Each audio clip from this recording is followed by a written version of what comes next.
Welcome back to Boss Economics World, folks, your one-stop shop for exposing the economic clown show that's tanking your wallet, your dreams, and, let's be real, your entire future. I'm your host, the guy who's too broke to buy a yacht but too stubborn to stop yelling about it. Today, we're diving headfirst into the latest tariff tantrum from the Trump administration, a masterclass in economic mismanagement that's got Wall Street scratching its head, Main Street pulling its hair out, and, spoiler alert, the government laughing all the way to the bank. Buckle up, because this is gonna be a wild ride through the land of bad policy, worse outcomes, and the VAT-induced fever dream that's threatening to send the global economy into a tailspin. Let's go. Oh, folks, where do we even start? President Donald Trump, the self-proclaimed tariff man, is back at it again, swinging his protectionist hammer like a toddler in a candy store, and this time, he's got his sights set on value-added taxes, VATs. You know, that sneaky little consumption tax that 175 countries, basically everyone except the US, use to fund their governments. Yeah, Trump's decided it's the root of all evil, the reason American manufacturers are losing bigly, and the perfect excuse to slap sweeping tariffs on imports as of April 2, 2025. His logic? VATs are exorbitant and give foreign exporters an unfair edge, especially those pesky Europeans. But here's the million-dollar question, folks, is Trump onto something, or is this just another episode of government gone wild, where bad policy meets worse outcomes, and we're all left holding the bag? Let's break this down, Boss Economics World style, from the surface-level circus to the deep, dark economic abyss underneath. Spoiler alert, the government's fingerprints are all over this mess, and, shocker, they're not exactly helping. First off, let's talk about the drama du jour, Trump's tariff announcement. On April 2, 2025, the man took to the podium to declare war on imports, claiming that VATs are some kind of global conspiracy to disadvantage our products. His trusty sidekick, U.S. Secretary of Commerce Howard Lutnick, even chimed in, calling VATs sort of an export subsidy.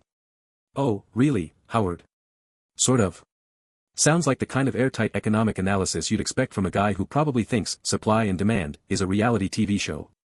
Now, for those of you who don't speak econ essay, here's the deal, a VAT is a consumption tax slapped on goods and services at every stage of production and distribution. Think of it like a relay race where everyone along the supply chain pays a little tax on the value they add, and then passes the baton to the next guy. By the time the product hits the consumer, the government's raking in a nice chunk of change. According to the OECD, 175 countries use this system, and in the European Union, the average VAT rate in 2023 was a whopping 21.5%, per ING Group NV. Meanwhile, here in the good old USA, we don't have a federal VAT. Nope, we rely on personal income, payroll, and corporate taxes, with state and local governments tacking on retail sales taxes that vary wildly. Louisiana's at 10%, while Delaware, New Hampshire, and Oregon are living the tax-free dream. So, what's Trump's beef? He claims that European exporters get an unfair advantage because they get a VAT rebate when their goods leave the EU, but when American goods enter Europe, they get slapped with the local VAT. Sounds like a raw deal, right? Well, hold your horses, because here's where the government's economic illiteracy starts to shine. See, EU and US products face the same VAT rate when sold in the EU, and the same sales tax rate when sold in the US. In other words, VATs don't directly tilt the playing field. Tariffs, on the other hand. Oh, those are a whole different beast, and guess who's the one swinging that hammer? Yep, the US government. Now, let's peel back the layers of this economic onion, folks, because the deeper you go, the more it stinks. Trump's argument hinges on this idea that VAT rebates are some kind of secret weapon for European exporters. But here's the thing, economists have been debunking this myth for decades. Way back in the 1970s and 80s, the US tried to pull a fast one by offering its own export rebates on corporate taxes, trying to mimic the VAT system. Guess what happened? The EU took us to the World Trade Organization, and we got slapped down faster than you can say, free market. Since then, the US has been flying solo, no rebates in sight. But here's where it gets juicy. Economist Maria de Mertzis recently dropped a truth bomb, writing, all things being equal, a shift from corporate taxation to consumer taxation reduces producer prices, thus making domestic producers more competitive abroad. Translation. Countries with VATs might have a slight edge in export markets, especially if they're smart about it. A 2012 IMF paper even backed this up, pointing out that after the 2007 to 2008 financial crisis, some European countries used VAT hikes and payroll tax cuts to mimic a nominal devaluation, giving their exports a short-term boost.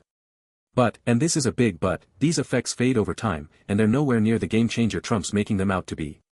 So, if VATs aren't the boogeyman, what's really going on? Oh, folks, this is where the government's mismanagement comes into play, and it's a doozy. See, the competitiveness of a country's exports isn't just about tax structure, it's about the overall tax burden, regulation, and, frankly, how much the government screws things up. Let's look at the numbers. Total tax revenue in the EU averages around 40% of GDP, compared to just 25% in the US, per recent OECD data. On paper, that's a huge advantage for American companies, right? Lower taxes, more room to innovate, invest, and compete. But here's the catch. The US government loves to pile on regulations, meddle in markets, and, oh, yeah, start tariff wars that tank global trade. Remember the 2018 steel and aluminum tariffs? According to the Peterson Institute for International Economics, those brilliant moves cost US consumers $900,000 per job saved in those industries. Yep, you heard that right, $900,000 per job. If that's not government mismanagement, I don't know what is. Now, let's zoom out and talk about the big picture, folks, because this isn't just about VATs or tariffs, it's about the looming economic recession that the government's itching to trigger. See, Trump's latest tariff tantrum isn't happening in a vacuum. Global trade is already on shaky ground, with the World Trade Organization reporting a 1.2% decline in merchandise trade volume in 2023, the first drop in over a decade. And guess what? The US is leading the charge in this race to the bottom, with the International Trade Commission estimating that Trump's proposed 2025 tariffs could shave 1.4% off US GDP by 2026. That's $300 billion in lost economic output, folks, all because the government thinks it can outsmart the market. But wait, there's more. Let's talk inflation, because nothing says economic genius like jacking up the cost of everything. The National Retail Federation warned in early 2025 that Trump's tariffs could increase consumer prices by 5% on average, hitting essentials like clothing, electronics, and, yep, your daily Starbucks fix. And don't forget the ripple effects, higher input costs for US manufacturers, lower competitiveness abroad, and, oh, yeah, job losses. The US Chamber of Commerce estimates that these tariffs could cost 1.1 million American jobs by 2027, mostly in retail, manufacturing, and agriculture. But hey, who needs jobs when you've got a shiny new trade war to brag about, right? And here's the kicker, folks, while Trump's busy railing against VATs, he's conveniently ignoring the real reason US manufacturers are struggling, our own government's policies. Take the corporate tax rate, for example. Sure, the 2017 Tax Cuts and Jobs Act slashed it from 35% to 21%, but according to the Tax Foundation, the US still has one of the highest effective corporate tax rates in the OECD when you factor in state taxes. Meanwhile, the government's regulatory burden is a nightmare. Deloitte's 2024 report found that US companies spend $2 trillion annually on compliance, equivalent to 10% of GDP.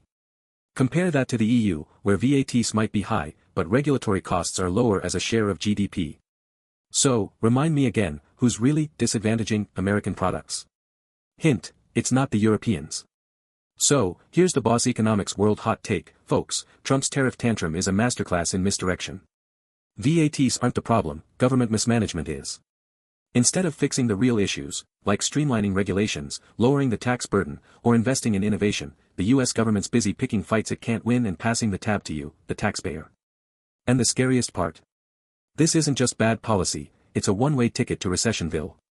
With global trade already on life support, inflation ticking up, the CPI hit 3.8% in Q1 2025, per the Bureau of Labor Statistics, and consumer confidence tanking, down 12% since January 2025, per the Conference Board. The last thing we need is a trade war. But hey, why let facts get in the way of a good political stunt, right?